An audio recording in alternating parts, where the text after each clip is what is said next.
பெரியவா சரணம். இன்னைக்கு மார்ச் 21 பெரியவா இங்கே இருக்கா. இன்னைக்கு தலைப்பு ஔவையார். ஔவையாரை விட தமிழ்நாட்டுக்கு உபகாரம் செய்தவர் யாரும் இல்லை. 1000 காலமாக இந்த தேசத்தில் ஒழுக்கமும் பக்தியும் இருந்து வந்திருக்கிறது என்றால் அதற்கு முக்கிய காரணம் ஔவையார்தான். குழந்தைகளாக இருக்கும்போதே நல்ல ஒழுக்கத்தையும் பக்தியையும் உண்டாக்கிவிட்டால்தான் பிறகு அவை நிலைத்து நிற்கும்.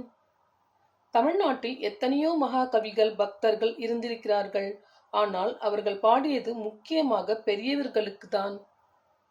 ஔவையாருக்கு அவர்களை விட கவிதா சக்தியோ பக்தியோ குறைச்சல் இல்லை. அவள் ரொம்ப பெரியவள், ஞானி, யோக சாஸ்திரத்தில் கரை கண்டவள்.